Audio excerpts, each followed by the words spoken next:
Hi hello friends, welcome back to new video. Ramachari serial.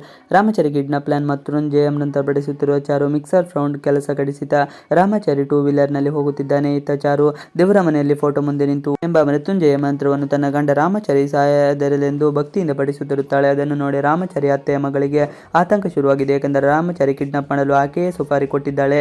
ಈ ಚಾರುವನ್ನು ತುಂಬಾ ಈಸಿಯಾಗಿ ತೆಗೆದುಕೊಳ್ಳಲು ಸಾಧ್ಯವಿಲ್ಲ. ಇವಳ ಪೂಜೆಯನ್ನು ಹೇಗಾದ್ರೂ ಮಾಡಿ ಕೆಡಿಸಲೇಬೇಕು. ಈ ಮೊದಲೇ ಇದೇ ತರ ಏನೋ ಪೂಜೆ ಮಾಡಿ ಸಾಯಿಸಲಿದ್ದ ಮಾವನನ್ನು ಹೇಗೋ ಬದಿಸಿಕೊಂಡು ಬಿಟ್ಟಿದ್ಲು. ಈಗ ನೋಡಿದ್ರೆ ಮತ್ತೇನು ಪೂಜೆ ಮಂತ್ರ ಶುರು ಮಾಡ್ಕೊಂಡಿದ್ದಾಳೆ. ಹೇಗಾದ್ರೂ ಮಾಡಿ ಅಚ್ಚ ಪೂಜೆನ ನಿಲ್ಲಿಸ್ತೀನಿ ಎಂದು ಮನಸ್ಸಿನಲ್ಲಿಯೇ ಅಂದುಕೊಂಡು ಮಿಕ್ಸಿ ಆನ್ ಮಾಡಿ ಜೋರಾಗಿ ಸೌಂಡ್ ಮಾಡುತ್ತಾಳೆ. ಆದರೆ ಚಾರು ಅದಕ್ಕೆಲ್ಲ ಬಗ್ಗದೆ ತನ್ನ ಮಂತ್ರ ಪಠಣವನ್ನು ಮುಂದುವರಿಸಿದ್ದಾಳೆ. ಅಷ್ಟರಲ್ಲಿ ಅಲ್ಲಿಗೆ ಬರುವ ಚಾರು ಅತ್ತೆ ಆ ಶಬ್ದ ಮಾಲಿನ್ಯ ನೋಡಿ ಆಕೆಗೆ ಹೇಳಿ ಮಿಕ್ಸ್ ಸೌಂಡನ್ನು ನಿಲ್ಲಿಸಲು ಹೇಳಿ ಕೈ ಮುಗಿದು ನಿಲ್ಲಲು ಹೇಳುತ್ತಾರೆ.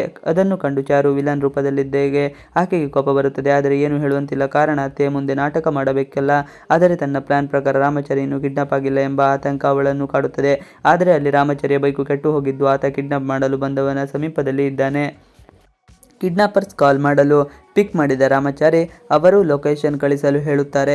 ಹಾಗಿದ್ದರೆ ರಾಮಾಚಾರಿ ಲೊಕೇಶನ್ ಕಳಿಸಿದನೆ. ಅವರು ರಾಮಾಚಾರಿಯನ್ನು ಕಿಡ್ನಾಪ್ ಮಾಡಿದರ? ಚಾರುರತ್ತ ಮಂತ್ರಪಠನ ಶಕ್ತಿ ಕೆಲಸ ಮಾಡಲಿಲ್ಲವೇ? ಮುಂದೇನು ಗತಿ ರಾಮಾಚಾರಿಗೆ? ಎಲ್ಲದಕ್ಕೂ ಇಂದಿನ ಹಾಗೂ ಮುಂದಿನ ಸಂಚಿಕೆಗಳು ಉತ್ತರ ನೀಡಲಿದೆ. ಇವಿಷ್ಟು ಇವತ್ತಿನ ವಿಡಿಯೋ. ಈ ವಿಡಿಯೋ ನಿಮಗೆ ಇಷ್ಟ ಆದರೆ please like, share and subscribe ಮಾಡಿ. Thanks for watching video. Please like, share and subscribe our channel.